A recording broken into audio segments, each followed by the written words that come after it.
जननी जन्म सौख्यानां वर्धने कुल संपदां पदवी पूर्व पुण्यानां लिख्यते जन्म पत्रिका आदित्याय च सोमाय मंगलाय बुधाय च गुरु शुक्र शनिभ्यश्च राघवे केतवे नमः।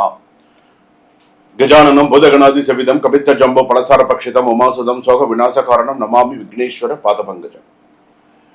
உலகெங்கும் வாழக்கூடிய நெக்ஸ்ட்ஜென் நேயர்கள் அனைவருக்கும் வணக்கம்। நான் மக்கள் ஜோதிடர் மருத்துவ ஜோதிடர் டாக்டர் வி ராஜ்குமார் சிவாச்சாரியார் பேசுகிறேன்। எல்லாரும் எப்படி இருக்கீங்க? நலமா இருப்பீங்க நம்புறேன்। இன்றைய தினம் நாம் பார்க்கக்கூடியது செப்டம்பர் மாத ராசி பலன்கள்। இந்த காணொளியில் பார்க்கக்கூடிய ஒவ்வொரு ராசிக்கும் நிறைய விஷயங்கள் சொல்லியிருப்பேன்। எந்த எழுத்துக்களால் ஆரம்பிக்கக்கூடியவர்களால் பிரச்சனை எல்லாம் வரும் அப்படிங்கிற நிறைய விஷயங்கள் இதெல்லாம் நான் சொல்லியிருக்கேன்। செப்டம்பர் மாத ராசி பலன்கள் ஃபுல்லா பாருங்க। உங்களுக்கு எப்படி இருக்கு அப்படிங்கிறதையும் நீங்க கமெண்ட் பண்ணுங்க। உங்களுக்கு ஏதாவது சந்தேகம் இருந்தால் உடனே கேளுங்க। அதே போல உங்களுடைய ராசி அப்படின்னு சொல்லும்போது செப்டம்பர் மாசத்துல எந்த கிரக நிலைகள் அடிப்படையில நம்ம இந்த ராசி பலன்களை நம்ம சொல்றோம்னா, கோச்சார ரீதியாக 1/9/2026 வந்து பாத்தீங்க அப்படின்னு சொன்னா மேஷத்துல சந்திரன், அதே போல மிதுனத்துல செவ்வாய், அதே போல கடகத்துல குரு உச்சமாகிறார், சிம்மத்துல சூரியன் புதன் கேது, கன்னியில ஜாதகத்துல சுக்கிரன், அதே போல கும்பத்துல ராகு, அதே போல மீனத்துல சனி இருக்கக்கூடிய சூழ்நிலையில ராசிகளுக்கு எப்படி இருக்கும், 12 ராசிக்கு எப்படி இருக்கும், எந்த இடத்துல நம்ம நிதானமா இருக்கணும், எந்த இடத்துல நம்ம கரெக்டா இருக்கணும், எந்த இடத்துல நம்ம என்னென்ன செய்யணும் செய்யக்கூடாது, செய்யணுங்கிற விஷயத்தை விட எந்த இடத்துல செய்யக்கூடாது அப்படிங்கிறது மிக முக்கியமானது, எந்த இடத்துல பேசணும் எந்த இடத்துல பேசக்கூடாது அப்படிங்கிறது மிக முக்கியம்। அதாவது பேசுறதை விட எந்த இடத்துல பேசணும் நுண்ணறிவோட நம்ம பேசுறோம் பார்த்தீங்களா, அதுதான் இம்பார்ட்டன்ட்। இந்த இடத்துல இந்த சார்ந்த இடத்துல நம்ம பேசினா நம்மளோட விஷயம் ஒர்க் அவுட் ஆகுமா அப்படிங்கிறது நம்ம பார்க்கணும்। இந்த இடத்துல பேசினா நமக்கு சரியா இருக்குமா, அந்த இடத்துல பேசணும்। லூஸ் ஸ்டாக்ஸ் இருக்கக்கூடாது, சில விஷயங்கள்லாம் இருக்கக்கூடாது। ஸோ அப்போ மேஷராசிலேருந்து மீனராசி வரைக்கும் ஒவ்வொருத்தரும் ஒரு கஷ்டப்பட்டுட்டு தானே இருக்கீங்க। மேஷராசிலேருந்து மீனராசி வரைக்கும் அப்போ செப்டம்பர் மாதம்னு வரும்போது நீங்கள் எதில் கவனமாக இருக்கும்? ஏதாவது ஒரு சின்ன இடத்துல மிஸ்டேக் பண்ணிடுறீங்க, பண்ணாமல் யாரும் கிடையாது, சின்ன இடத்துல மிஸ்டேக் பண்ணிடுறீங்க। அது சில பேருக்கு பெருசாக தலையில் வந்து விழுந்துடுறது, சில பேருக்கு ஏதோ சமாளிச்சிடுறாங்க, அவ்வளவுதான்। அப்போ நம்ம கவனமாக இருக்க வேண்டும்ங்கிறத நம்ம தெரிஞ்சுக்கிறோம்। பொது ராசி பலன்கள்ல கணவன் மனைவி, சில பேருக்கு வந்து சின்ன பேச்சுவார்த்தை பெரிய விவாகரத்தா மாறிடுறது, குழந்தைகள் நல்லா படிச்சுட்டு இருப்பாங்க, திடீர்னு படிப்புல ஒரு தடங்கள் வருது, அரசியல் ரீதியா இருப்பவர்களுக்கு நிறைய, ஏன் இந்த வருஷத்துல நிறைய தோல்விகள் நிறைய வருது, அரசியல்ல இருப்பவர்களுக்கு சில பேருக்கு, நான் எல்லாரையும் சொல்லல, சில பேருக்கு ஏன் அரசியல் ரீதியாக பல தோல்விகளை சந்திச்சுட்டே இருக்கீங்க, இதெல்லாம் நம்ம தெரிஞ்சுக்கணும்। அப்ப செப்டம்பர் மாசத்துல என்ன சொல்லியிருக்கு, என்ன பண்ணணும், கிரகநிலைகள் என்ன சொல்றது, தட் இஸ் மோஸ்ட் இம்பார்ட்டன்ட் அப்படின்னு சொல்றேன்। அதனால வாங்க 12 ராசிக்குள்ள போவோம்। கடைசி வரைக்கும் வீடியோ ஸ்கிப் பண்ணாம பாருங்க, சப்ஸ்கிரைப் பண்ணிக்கோங்க।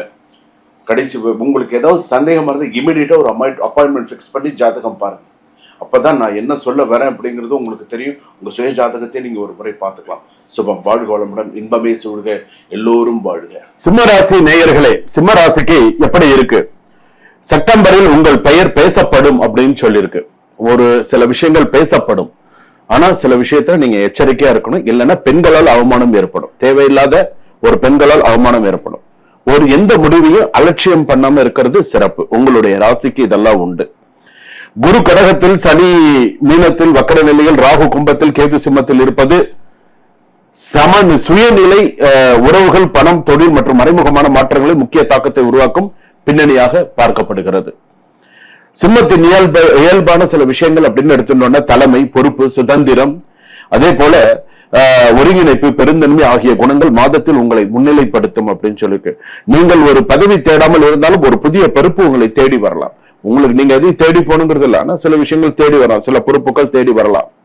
வேலையில் உங்கள் லீடர்ஷிப் திறமை வெளிப்படும், புதிய பதவி அல்லது கூடுதல் பொறுப்பு வரலாம், முக்கியமான ப்ராஜெக்ட் உங்களிடம் ஒப்படைக்கப்படலாம், வெளிநாடு தொலைதூர வாய்ப்புகள் பற்றி பேசப்படலாம், அலுவலக அரசியலில் நேரடியாக சிக்காமல் இருப்பது நல்லது।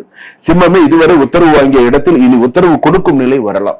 இது இவ்வளவு நாள் நீங்க ரிசீவ் பண்ணிட்டு இருந்தீங்க, இனிமேல் நீங்க உத்தரவு போட போறீங்க, அந்த அளவுக்கு சில விஷயங்கள்லாம் வரும்। அதே போல பிசினஸ் தொழில் அப்படின்னு நம்ம எடுத்தோம்னா online business, consultancy, creative field, management, இது எல்லாமே வந்து பாத்தீங்கன்னா இண்டிபெண்டன்ட் பிசினஸ் செய்பவர்களுக்கு புதிய டைரக்ஷன்ஸ் கிடைக்கலாம். ஆனால் கூட்டாளியுடன் அதிகார போட்டி வேண்டாம். யார் பெரியவர் என்பதற்கு பதிலாக பிசினஸ் எப்படி வளர வேண்டும் என்பதே முக்கியம். நீ பெரியவனா நான் பெரியவனா எல்லாம் பார்க்க வேண்டாம். வருமானத்தை பார்த்து செலவு செய்யாதீர்கள், எதிர்கால பொறுப்பை பார்த்து செலவு செய்யவும். ஷேர் மார்க்கெட்ல கூட வந்து பாத்தீங்கன்னா கடனில் பணத்தை இன்வெஸ்ட் பண்றதெல்லாம் வேண்டாம். நண்பர்கள் சொன்ன டிப்பு வச்சுட்டு கண்ணை மூடிட்டு சில விஷயங்கள்லாம் செய்யாதீங்க. உங்களுக்கு புரிந்ததை மட்டும் பின்பற்றுங்கள் அப்படின்னு சொல்றது. முதலீட்டில் பாதுகாப்பு மற்றும் நீண்ட கால நோக்கம் மிக முக்கியம் அப்படின்னு சொல்றது. இன்சூரன்ஸ், எமர்ஜென்சி ஃபண்டு இதெல்லாம் இருக்கு இல்லையா, இன்வெஸ்ட்மெண்ட் போன்ற அடிப்படை தேவைகள் முதலில் பார்த்து யோசிச்சு பண்ணுங்க. ஹோம் லோன் கூட கொஞ்சம் பார்த்து போங்க. திருமணம், மறுமணம் சம்பந்தப்பட்டதெல்லாம் சிறப்பாக இருக்கக்கூடிய வாய்ப்புகள் உண்டு. திருமண வாழ்க்கை எப்படின்னு சொல்லும்போது நான் சொல்லுவதுதான் சரி என்ற அணுகுமுறை வேண்டாம். தேவையற்ற சில வீண் விவாதங்கள், பிரச்சனைகள் வரும். சோ அதுல இருந்தெல்லாம் கொஞ்சம் பார்த்துக்கோங்க. கோர்ட் சம்பந்தப்பட்ட வழக்கறிஞர்கள் ஆலோசனை இல்லாமல் காம்ப்ரமைஸ் செய்ய வேண்டாம். வழக்கறிஞர்களுடைய ஆலோசனை அப்படிங்கிறது மிகவும் முக்கியம். அதுலயும் செப்டம்பர் மாசத்துல சிம்ம ராசிக்கு ஈகோ கிளாஷ், ரகசிய தகவல் வெளிப்படுத்துதல், அதே போல தேவையற்ற லக்ஸரி செலவு, அதிகார போட்டி இதெல்லாமே இருக்கு.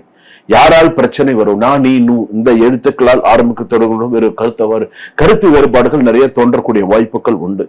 இது உறுதியான கணிப்பல்ல. ஆனா வந்து பாத்தீங்க அப்படின்னு சொன்னா இந்த எழுத்தில் உள்ளவர்கள், தொடர் எழுத்தில் உள்ளவர்களுக்கு கூட சில பாதிப்புகள் வரலாம் அப்படின்னு சொல்லியிருக்கேன். அதே போல வேலை சம்பந்தப்பட்டதெல்லாம் கொஞ்சம் கவனமா இருங்க. லக்கி நம்பர் 1, லக்கி டே வந்து பாத்தீங்கன்னா ஞாயிற்றுக்கிழமை, புதன்கிழமை. அதிர்ஷ்ட தேதி 1, 10, 19, 28. திசை கிழக்கு. அதே போல தங்க நிறம் ஆரஞ்சு. தலைமை திறன் உங்ககிட்ட நிறைய இருக்கு. தலைமை உணர்வு நிறைய இருக்கு. சோ உங்களுக்கு வந்து பாத்தீங்கன்னா உங்களுடைய விஷயம் வந்து உங்கள் திறமை வெளிப்படும், உங்கள் பொறுப்பு உயரும், பெயர் பேசப்படும். சோ அதே போல உங்கள் முடிவு கவனிக்கப்படும் அப்படின்னு சொல்லிருக்கு. சோ சிம்ம ராசி பொறுத்தளவுக்கு இதுதான் வாழ்க்கை, இப்படிதான் வாழ்க்கை அப்படிங்கிற மாதிரி இருங்க. தேவையற்ற சில விஷயங்கத்துல தலையிட்டு நீங்களா சில விஷயங்கள்ல மாட்டிட்டு போயிட வேண்டாம். சோ சில விஷயங்கள் நம்ம இப்படிதாங்கிறத பாத்துக்கோங்க. சும்மா